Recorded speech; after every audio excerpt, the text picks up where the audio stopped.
सोने ही जा रही थी कि दरवाजे पर दस्तक हुई। मैंने घड़ी में टाइम देखा तो 10 बज रहे थे। मैंने सोचा इतने समय कौन हो सकता है। दरवाज़ा खोला तो सामने सुलक्षणा खड़ी थी, मेरी बचपन की सहेली।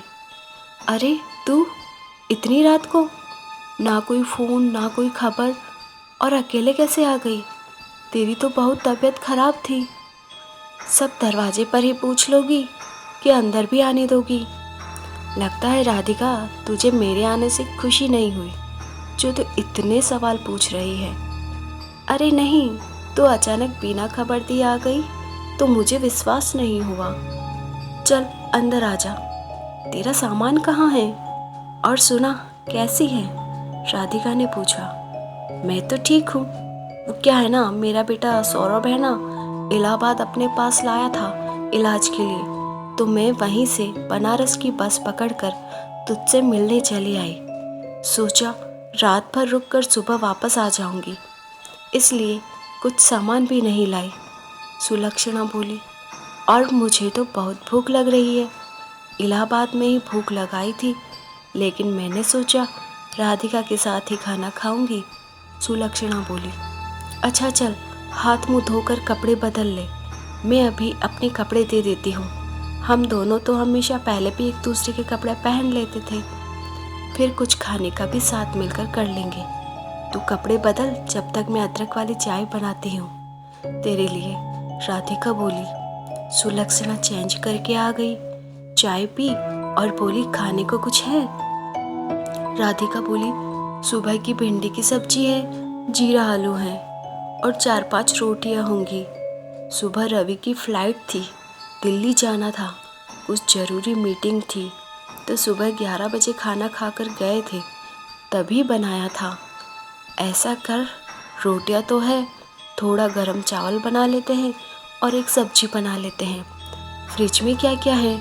सुलक्षणा बोली। कुछ बैंगन पड़े होंगे, कुछ हरी धनिया होंगी। यार ऐसा कर, तू भरवा बैंगन अच्छा बनाती है, राधिका ने कहा। वही बना ले। और दोनों ने मिलकर खाना बनाया और खाकर बिस्तर पर आकर बातें करते करते सो गई। राधिका की रात में अचानक नींद खुली। घड़ी देखी तो 10 बज रही थी। घड़ी रुकी हुई है, लगता है घड़ी की बैटरी खत्म हो गई है। उसने फ़ोन उठाया तो स्विच ऑफ था। उसने जैसे ही फ़ोन चार्जिंग में लगाया, रवि का फ़ोन आ गया।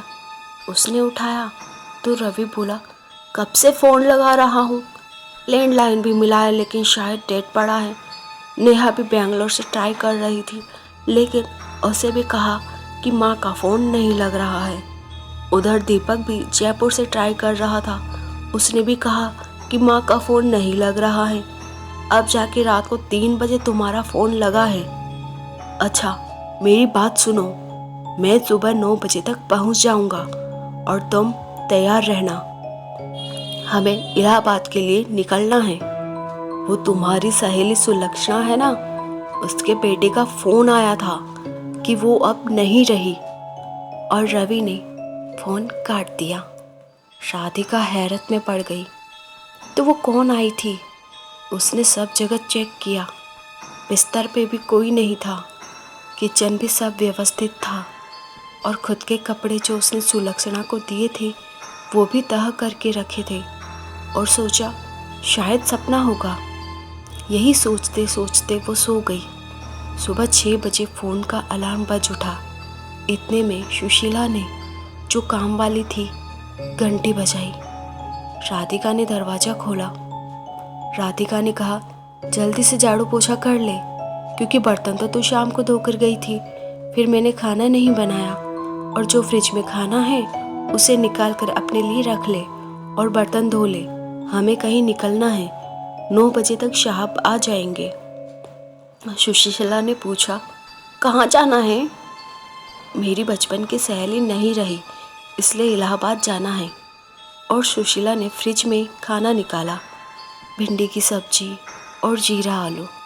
और सुशीला अचानक बोल पड़ी, आप तो कह रही थी आपने शाम को कुछ नहीं बनाया, ये भरवा बैंगन कहाँ से आए? राधिका ये सुनकर वही सोफे पर बैठ गई। धन्यवाद।